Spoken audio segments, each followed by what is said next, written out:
Assalamualaikum warahmatullahi wabarakatuh. Anak-anakku yang aku sayangi dan aku banggakan. Mari kita awali pembelajaran hari ini dengan membaca bismillah terlebih dahulu. Bismillahirrahmanirrahim. Dan jangan lupa untuk selalu mengisi dan mengirim presensi atau absensi kelas melalui Google Classroom. Baik anak-anak, untuk materi hari ini adalah sebagai berikut. D. Kerajaan Demak dan Pajang. Kerajaan Demak adalah kerajaan Islam pertama di Jawa. Berdiri kurang lebihnya tahun 1500 Masehi. Letaknya berada di Bintoro, dekat muara Sungai Demak, dan pusat kerajaannya terletak di antara pelabuhan Bergota, Semarang, dan Jepara.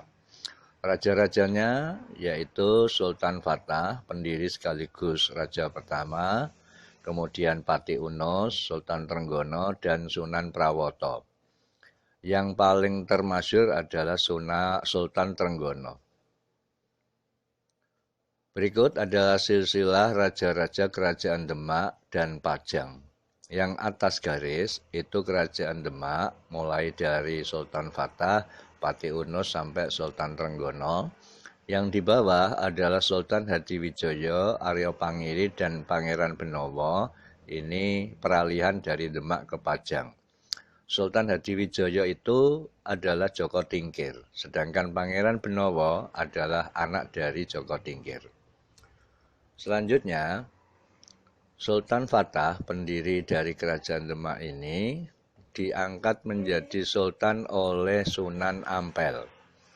Ya, bapaknya namanya Raden Alit Brawijaya V dan ibunya Siu Banci, yaitu putri dari Campa. Kemudian setelah beliau menjadi sultan, bergelar Senopati Jimbun Ngabdurrahman Panembahan Palembang Sayyidin Panotogomo. Tahun 1511 ketika kerajaan Malaka diserang Portugis, Sultan Fatah ini mengirim bantuan dipimpin oleh Pati Unus, tapi gagal, bahkan Malaka kemudian jatuh ke tangan Portugis. Sultan Fatahillah meninggal diganti oleh putranya yaitu Pati Unus yang hanya berkuasa 4 tahun. Beliau meninggal setelah berusaha mengusir Portugis dari Malaka, dilanjutkan oleh adiknya yaitu Sultan Trenggono. Sultan Trenggono ini menjadi sultan diangkat oleh Sunan Gunung Jati, bergelar Sultan Ahmad Abdul Arifin. Di masanya, Demak ini mencapai masa kejayaan, bahkan pernah mengirim Fatahillah dan pasukannya ke Banten untuk membantu pasukan di Cirebon yang akhirnya berhasil menaklukkan Banten dan Pajajaran.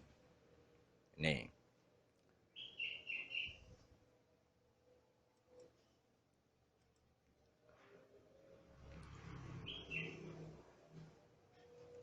Selanjutnya, pada tahun 1546, Sultan Trenggono wafat. Setelah itu, kerajaan Demak mulai mengalami kemunduran, terjadi perebutan tahta kerajaan antara Aryo Penangsang, keponakan dari Sultan Trenggono, dengan Joko Tingkir, yaitu menantu Sultan Trenggono. Berkat dukungan Ki Gede Pemanahan dan Ki Penjawi, Joko Tingkir akhirnya berhasil mengalahkan Aryo Penangsang dan menduduki tahta kerajaan Demak. Selanjutnya, dia bergelar Hadiwijoyo dan memindahkan ibu kotanya ke Pajang. Kerajaan Banten dan Cirebon.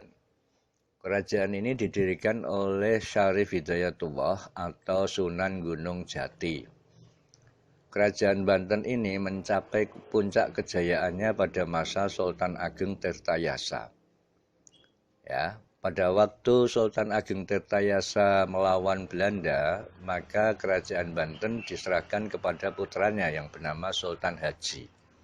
Akan tetapi Sultan Haji ini justru malah memihak kepada Belanda dan menjebak Sultan Ageng Tirtayasa sehingga dapat ditangkap oleh Belanda. Berarti dikhianati oleh putranya sendiri.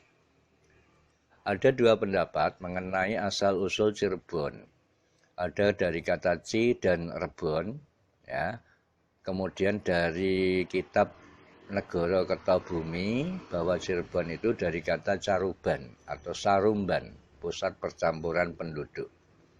Pada awal abad ke-16, Cirebon ini di bawah kekuasaan Pakuan Pajajaran.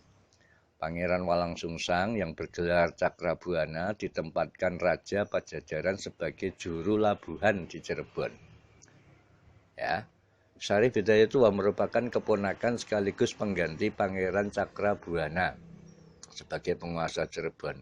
Dialah yang menjadi pendiri dinasti Raja-Raja Cirebon dan juga Banten. Sekarang kita masuk ke Kerajaan Mataram. Pendirinya Sutawijaya atau Mas Ngabehi Loring Pasar.